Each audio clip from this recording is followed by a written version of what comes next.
Good afternoon, everyone. My name is Dr. Miller, and the SCP we'll be looking at today is SCP-064, Minecraft. Ever since the relatively recent addition of the globe banner pattern to Bedrock Edition, I've been thinking about version parity again.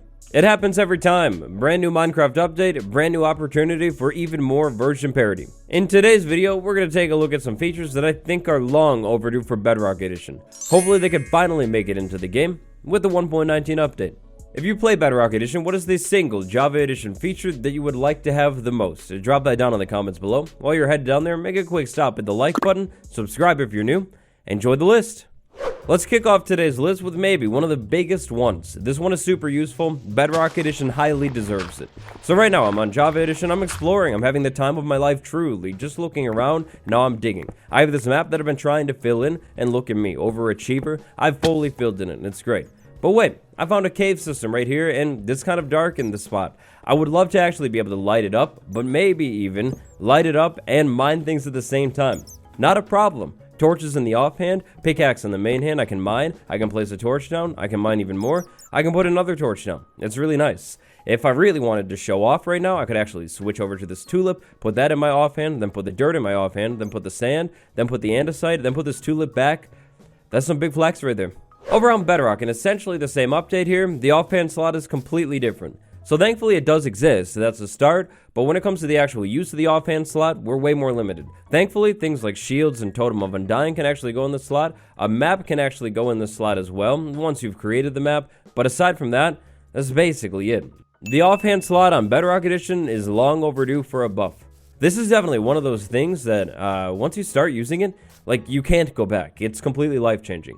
If this update were going to happen and just, like, be the smallest update possible, at least torches. Like, at least torches should be able to go into the offhand as well.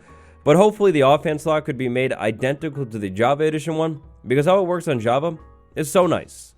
Minecraft Bedrock Edition and Minecraft Java Edition are the same game, of course. Minecraft is Minecraft. That's great.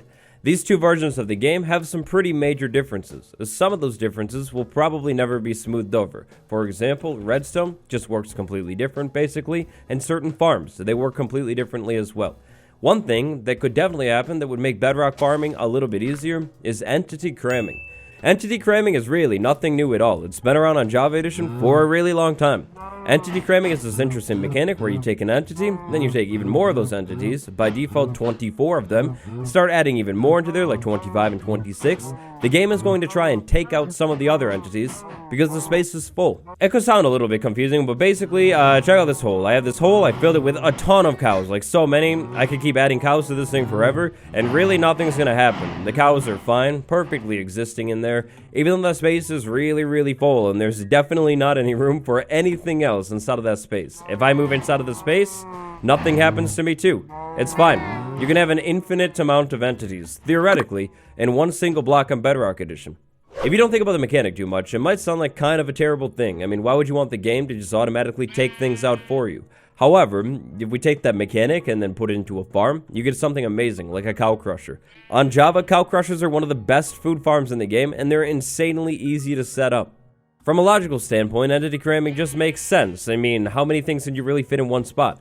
From a farming standpoint, if you know how to use this stuff, it's great too. But if you hate it, on Java Edition, you have the option to change it. You could set your max entity cramming value to 1,000 or something over 1,000, and basically you'll never have to worry about it again. Having the option would definitely be a nice thing. This next change made it into the game in the Java 1.17 update, and it's really nice. It's definitely safe to say that shulker boxes are some of the most useful things in the entire game. So check this out, one shulker, two shulkers over there. The shulkers are going to go ahead and shoot repeatedly, trying to hit me. If I can get one shulker to actually hit the other shulker with the shulker bullet, then there's the chance for the shulker to actually duplicate. On Bedrock Edition right now, if you go to an end city, find like 5 shulkers in that end city, well, hopefully you can get lucky and get shulker shells from all of them, and also, hopefully you're not on the server, because 5 shulkers to begin with, that's kind of terrible. Shulker duplicating. It happened at some point while I was just talking over here. Here we have 3 shulkers now. It's great. It's amazing. It makes shulker shells a little bit easier to get. With it being added relatively recently, you would think that it would have made it over to Bedrock, but it hasn't still. Hopefully there's time to take a look at this one in 1.19. So this next one is best shown off probably when a raid is happening. On Java Edition, if I get the Bad Omen effect to move into a village, a raid is unfortunately going to begin. This is terrible news for the villagers because I don't plan on helping them at all. If I'm inside of the village right here, next to the bell, and then I ring this bell while the raid is happening, the bell is basically going to grant the spectral or glowing effect to all of the raiders if they're close enough. It seems like the raiders are doing something other than raiding right now, so they're not here. But if they were here... the bell would show me exactly where they are. I'll get it to work eventually. Aha, there we go, that effect right there. Now I do understand that basically this effect doesn't work on Bedrock Edition because it's a little bit different or something like that, but if it could not be different, that would be amazing. This effect is really useful when taking on raids. Sometimes, like this instance right here, especially since 1.18 with some of these crazy caves, raiders can be a little bit more difficult to find. On Bedrock, you're basically entirely on your own. You can also get this effect from a unique type of arrow that only Java Edition has, the Spectral arrow. Spectral arrows have been in the game for a really long time. They're pretty cool. You take a Spectral arrow, you shoot it at something, it gets that glowing outline. If you're shooting the Spectral arrow at something, you probably don't need the glowing outline, but it's still cool. Considering the fact that raids were added in a more recent update, and more recently the developers have been focusing on parity, this is weird that it doesn't exist on Bedrock. I wonder if it ever will. I make a lot of videos on this game, like all the time, so many videos. I feel like I always overlook creative builders. I feel like creative builders are a pretty big size of the community, and I always neglect them, so I'm sorry about that. This next one is specific for creative builders. Maybe you like to build like gigantic temples in your world all over these really cool looking mountains, or just build in general. If you're on Java Edition, you have a really useful tool called the DEBUG stick. For starters, on Java this thing exists, on Bedrock it doesn't. To get this thing on Java Edition, you need to use a command. This is the command that you'll need to use right there to get one of these sticks. The stick essentially looks like an enchanted stick that does crazy insane things. So check this out. If I walk up to the wall with this thing and select that, look at that. East to low, east to tall, east to none. Then what I could do is crouch and scroll through different things. So west now, we could go ahead and have that wall pop out just like that, even though nothing's there at all, obviously. Or I could go ahead and scroll through and maybe waterlog this thing just because I feel like it. Or maybe not, that's kind of ugly looking. Keep scrolling through. Up to true. How about up to false? Now we have a completely invisible wall that looks absolutely busted. But it's here, then we can do it. How about this item frame right here? I can go ahead and... No. Okay, not what I meant to do at all. I swore this thing would have had different properties that I could mess with, but I guess not. Moving on. And fences are another pretty interesting block. You can do a lot of different things with fences, including detailing builds, for sure. With this stick, we can go ahead and select that fence, maybe turn that off right there. And then we have an insane looking fence. Maybe what we could do is actually just turn that back on, select west and turn that off. And now we have fences right here that are really close to each other, like should be connected, but they're not. It's a nice way to detail a build. So those are just a few examples. I could easily make a video really just using this stick for detailing builds, but that's not the point. The point here is that Bedrock Edition does not have this stick, and if you like to build in creative, it's super useful if you know how to use it. It would be nice to see something like this over on Bedrock Edition. Enchanting. It's a pretty big part of the game. For the most part, the mechanics behind getting enchantments are pretty much identical. Levels, experience, that's all the same, even the lapis stuff. The enchantments in the game, however, are not exactly the same. So if we take a look at the enchantments, there are a lot, like tons and tons of enchantments in the game right now, and then different levels of the enchantments as well. One enchantment that is completely missing from an entire version of the game is the Sweeping Edge enchantment. One of the best sword enchantments in the entire game does not exist on a version of the game. The Sweeping Edge is great. It's a must-have, especially if you like to set up farms on Java Edition or really just like to take out mobs in general. It's a really nice enchantment. You have your sword with Sweeping Edge, you swing in the middle, you have the sweeping damage. It's great, maybe in tight situations, like I said in farms, just in general. A really nice sword enchantment to have. Considering the age of the enchantments, that's another thing that makes this one weird. The Sweeping Edge isn't the oldest enchantment in the game. There are enchantments that have been in Minecraft longer than Sweeping Edge. A couple of years ago, the developers didn't seem to care about parity as much as they do now, but it's still kind of crazy that even nowadays, with them caring about parity, something as gigantic as an entire enchantment is missing from one version of the game. I mean, in some of the more recent Bedrock updates, they added the curses to that version, so how about Sweeping Edge? This next one is another one of those features that you're definitely not using in survival mode, or at least if you're not playing with cheats, you're not using it in survival mode. This thing is great to have though. So it's kind of a 2-in-1. We have the game mode switcher right here, really nice and handy, and then we have the spectator game mode. The spectator game mode is so useful for looking around in your world and finding things. Maybe you're looking for a lush cave biome. Well, flip into spectator, go under the ground, and there you go, lush cave biome, or a mine shaft, or a geode, or a dungeon, or really just anything in general. Spectator allows you to pass through blocks and actually see what's going on in the area around you. There are workarounds to get spectator on Bedrock Edition, or at least there were, but no way that is naturally built into the game where you can type a command or maybe use some kind of fancy game mode switcher and get spectator mode. Spectator mode is so useful. And you know, while we're talking about game modes, let's throw this one in as a bonus. Hardcore. It's such a simple concept. Like, if you die, your world's gone. Why isn't that on Bedrock Edition? It's so simple, like nothing is really different about it. Parity. So parity is something big that the developers care about. If we want to talk about parity, one of the biggest things, or biggest categories of things that are not the same on both versions of the game, are villagers. Between Bedrock and Java, villagers are pretty different. Villagers behave differently. Villagers take jobs differently. Villagers celebrate raids differently. Villagers trade differently. The mechanics of villagers, big problem when it comes to parity. In one of the more recent Bedrock betas, villagers were actually changed a little bit. Some of their trades were changed on Bedrock Edition to be just like Java. Now, of course, I'm biased here. I'm more familiar with the Java villagers, understand how they work pretty much perfectly. In the ideal world, the Bedrock villagers become just like the Java ones. This would result in so many great things, like villagers actually celebrating the end of a raid, and iron farms becoming, like, realistically way more doable on Bedrock Edition.